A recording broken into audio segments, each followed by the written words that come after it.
Aí também, aí houve um erro da prefeitura, porque assim, ó, eu falo isso por propriedade, porque eu já fui secretário da assistência social e já vivi toda essa apropriação e eu tinha que acompanhar, pelo menos eu fazia questão de acompanhar. E eu acho que foi um dos erros cometidos. A prefeitura precisa, por força de lei, estar presente em toda a desocupação que vai acontecer, até para preservar e resguardar as crianças, adolescentes e as famílias. Essa que é a questão principal. Ali, ok, ganhou uma ação judicial, só que não precisava ter sido feito daquela forma.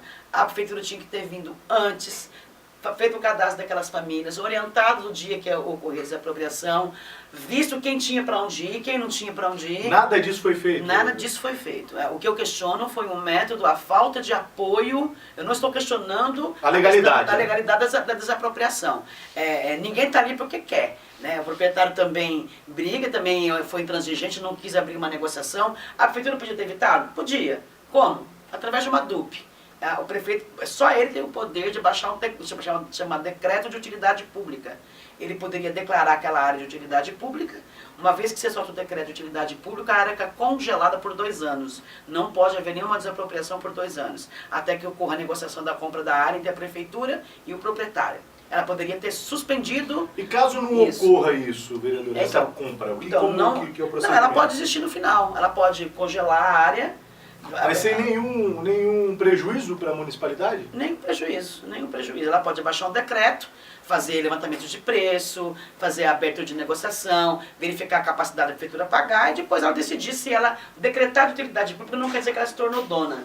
Significa que ela tem interesse naquela área. Intenção de comprar. Intenção de comprar aquela área. E só essa intenção já congela qualquer tipo de desapropriação do imóvel. Então, isso poderia ter sido feito? Poderia. Chegou até a ser elaborado um decreto pelo antigo secretário Tenório, mas eu não sei por via das quantas, acabou não sendo viabilizado. Essa era uma maneira de ter impedido a reintegração. Bom, uma vez que ela aconteceu, a prefeitura tem que dar o suporte para quem está lá. O problema real e concreto nós temos cerca de 85 famílias que estão lá no meio da rua, com fogão, porque não tem para onde ir. Não tem. Nós fizemos pelo nosso mandato, a gente fez uma coisa provisória. Como é uma rua sem saída, armamos tenda no meio da rua, espécie de acampamento. Mas vereadora, eu vou fazer uma pergunta. Porque o pessoal agora fica ali, porque não tem para onde ir. A senhora foi secretária da assistência social aqui em nossa cidade. E a Secretaria de Assistência, ela não poderia dar esse amparo à população? Deveria.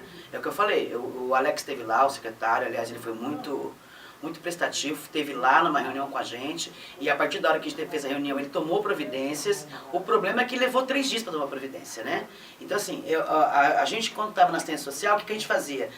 Ia ter desapropriação, a Polícia Militar já chamava a gente para reunião, a gente ficava sabendo antes. Fazia uma reunião prévia, né? Prévia. A gente ia até casa por casa, notificar os moradores e verificar quem tinha para onde ir, quem não tinha para onde ir, quem ia precisar de caminhão para transportar os seus objetos, quem não precisava. A gente dava essa assistência. E aqueles que não tinham para onde ir, a gente selecionava uma escola, uma sala, fazia aquilo no acampamento, acolhia essas famílias que não tinham para onde ir e ia fazendo depois os contatos com famílias de outras cidades, até arrumar alguém que abrigasse aquelas famílias. Era o mínimo que a prefeitura podia fazer. A gente tinha ali crianças deficientes na rua, embaixo de chuva, sem ter para onde ir, a mãe não tinha como cozinhar, porque estava tudo no meio da rua, ou seja, com fome, com sede, sem colchão para dormir, embaixo de chuva.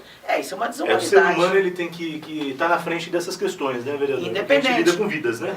Aquilo que eu falei, eu não quero entrar no mérito se quem tinha direito era o proprietário, se era a prefeitura, o que é legal, né? Eu só acho assim, ali tem 80 pessoas hoje que está na rua, não tem para onde ir, e isso é um problema da prefeitura, ela tem que parar e olhar. É munícipe, você tem que, a rede de proteção social é para isso, é para você olhar a quem não tem condições de resolver os problemas sozinho, e a prefeitura tem que usar do seu poder para intervir.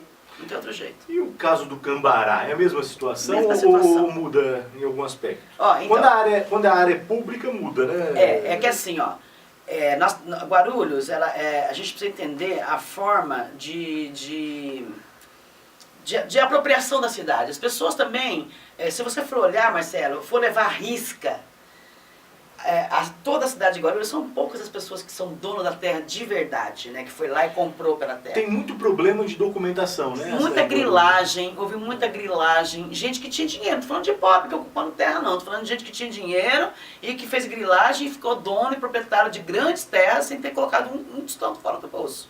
Então, Guarulhos tem essa característica de ter sido muito grilada. Então, você tem áreas que a documentação está irregular, você tem áreas que é de propriedade privada, porém, poderia se contestar, porque boa parte dessas áreas eram públicas e foram apropriadas por esses grileiros. Você tem a má-fé e tem também as pessoas que ocupam área que não devem ocupar. Tem de tudo um pouco. Guarulhos hoje precisa, Marcelo, você me perguntou qual é a solução. Hoje precisa se fazer, na minha opinião, um encontro grande de habitação, de uma semana uma de audiência debate. pública? Uma audiência seria, pública só não resolve. Para mim era uma conferência, uma grande conferência, e poder apresentar um mapa da cidade, um estudo real da cidade, de quem está em área pública e quem está em área privada, quem está em área de proteção ambiental, que é áreas de risco. As áreas de risco. Tem que ter um mapa para tudo isso e tem que ter um plano de ação. Ora, para o núcleo A, a solução é A, para o núcleo B, a solução é B. E qual é o prazo para isso? É 10, 20, 30 anos? Faltou isso em relação à promotoria. Vou te dizer, a promotoria só entrou com ação contra a prefeitura por falta de resposta. Falo isso porque eu fui da prefeitura já e todo ano a gente negociava com a promotoria essas áreas. Então, eles pediram para o governo Guti apresentar uma proposta. Não foi apresentada. Eles pediram prorrogação de prazo, o Ministério Público deu prorrogação de prazo. Não apresentaram outra proposta. Ele deu 3 vezes prorrogação de prazo. Na ausência de qualquer notificação, ele entrou com a execução da sentença.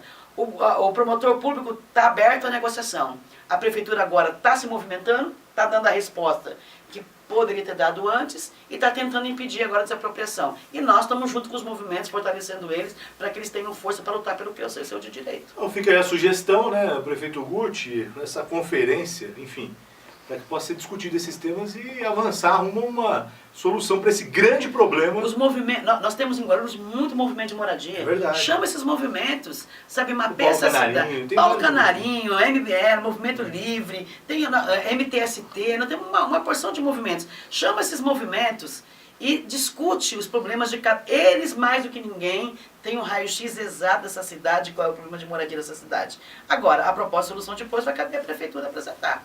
Esse é o papel do prefeito. Vamos torcer para que tudo ocorra e esses avanços aconteçam na nossa cidade.